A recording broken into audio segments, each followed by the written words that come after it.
Hello everyone, myself Pradhan Taylor. I am going to teach you class 10 science. Okay? हमने last class में discuss किए थे कि कैसे formation of image on concave mirror में कैसे फॉर्म करते हैं, किस तरीके से टेबल बनाते हैं, ट्रिक हमने फाइंड की थी. ओके, आज हम वही ट्रिक कहाँ पे अप्लाई करेंगे? On convex mirror. कॉन्केव की बात हो चुकी है, कॉन्वेक्स की बात करेंगे. कॉन्वेक्स वाली टेबल आपकी बहुत छोटी बनेगी as compared to concave. Concave वाले में आपको 6 केसेस थे. ओके, इसमें ओनली 2 केसेस हैं. क्यों 2 केसेस हैं उसका भी कारण है आपके अपने पास, बताइए. ठीक, वही तरीका है हमारा. ऑब्जेक्ट, आप हमेशा एक चीज़ ध्यान रखना, आपका जो ऑब्जेक्ट होगा वो हमेशा इस तरफ ही रहेगा. इस तरफ का मतलब ये मेरा राइट है, ये मेरा लेफ्ट है.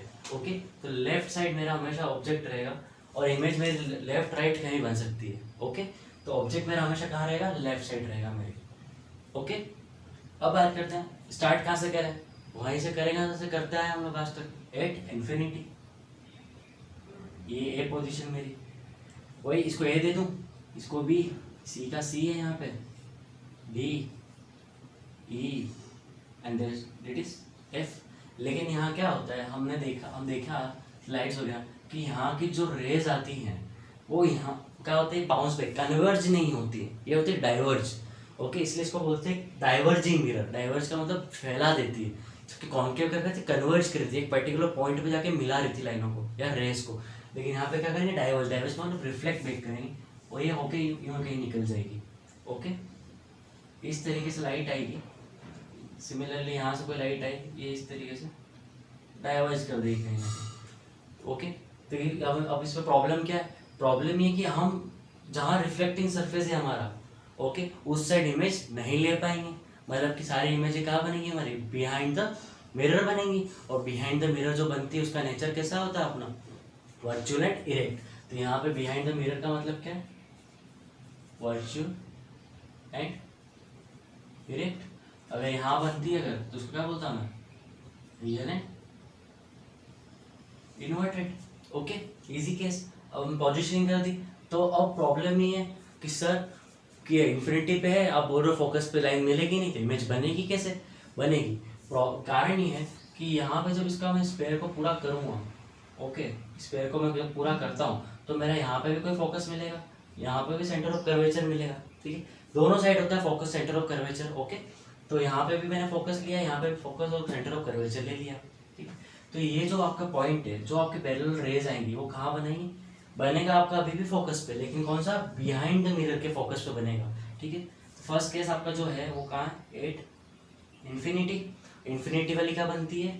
एट फोकस, इतना जानते हैं, लेकिन ये फोकस कौन सा है? बिहाइंड द मिरर का. इसलिए आपको यहाँ नेचर जब लिखोगे तो आप रियल एंड इन्वर्टेड नहीं लिखोगे. उस वाले केस में क्या लिखोगे? रियल एंड इन्वर्टेड, जब कॉन्केव होगा. लेकिन यहाँ पे क्या लिखोगे आप? Virtual and erect. ओके, ध्यान रखिएगा कि अगर कोई क्वेश्चन में आपको बोल दे कि पर्टिकुलर आपकी इमेज जो है वो फोकस पे बन रही है, ओके, और कैसा है? वर्चुअल और इरेक्ट नेचर है उसका, तो किस टाइप का मिरर होगा? तो क्या जवाब देंगे? कॉन्वेक्स मिरर होगा.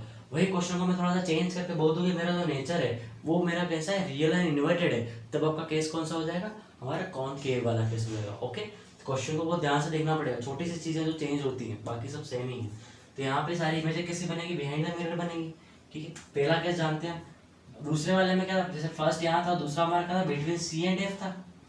ठीक है, अब मैंने आपको क्या एक चीज़ बताई थी कि जैसे ही मैं इसकी तरफ, रिफ्लेक्टिंग सरफेस की तरफ मेरा क्या ऑब्जेक्ट मूव करेगा, ठीक है, तो कहाँ कहाँ की ओर बढ़ेगा मेरा? और पीछे की ओर आएगी इमेज. अगर ऑब्जेक्ट यू जा रहा है लेकिन इमेज मेरी यहाँ बनी है फर्स्ट, तो मेरी इमेज किस तरफ आएगी? इस तरफ आएगी, यू और वी.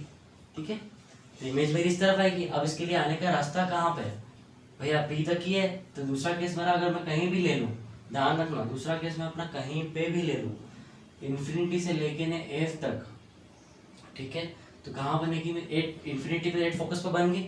और दूसरा केस मेरा क्या है? इन्फिनिटी से पी तक. अब इसके बाद आने के लिए ऑप्शन ज़्यादा नहीं है, ये इसका क्या है? डेड एंड है, इसके आगे ये नहीं बढ़ सकता.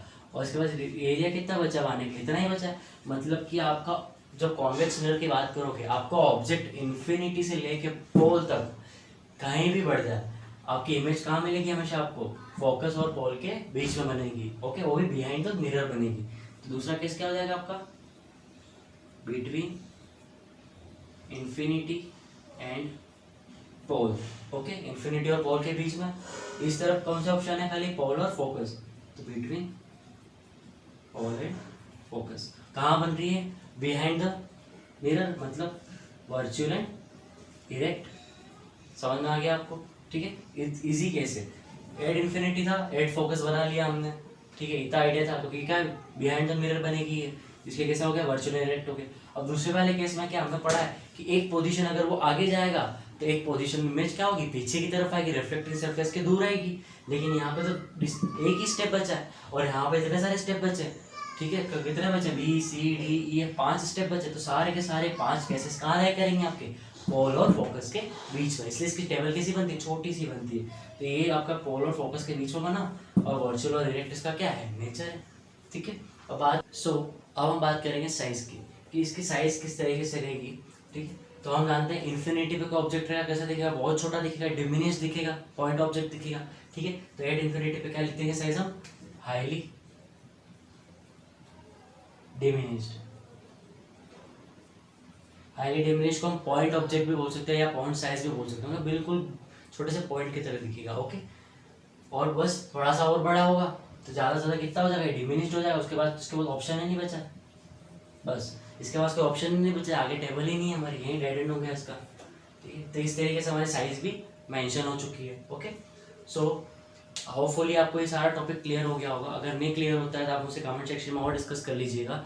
और कंप्लीटली मैंने ये लॉजिक बता दिया कि किस तरीके से आपकी टेबल ड्रॉ किया, आपको इसको रटना नहीं है। क्या होता है, एक मार्क्स के क्वेश्चन, 2 मार्क्स के क्वेश्चन में आते हैं, और आपके 3 या 4 मार्क में भी क्या होता है, एक न्यूमेरिकल आता है, ठीक है। तो उसमें नेचर, साइज वगैरह आपसे पूछी जाती है कि इमेज कहाँ बने, तो आप कैसे क्रॉस चेक करेंगे खुद को, वो इस तरीके से टेबल से क्रॉस चेक करते हैं। इस टेबल को आप रटोगे तो आप भूल जाओगे, लेकिन ये ट्रिक याद रहा तो आप क्या करोगे, विद इन 2 या 3 मिनट्स आप एग्जाम हॉल में पीछे रफली इसको ड्रॉ कर सकते हो, ताकि आप कभी भी उस आंसर को गलत नहीं कर पाओगे, ओके।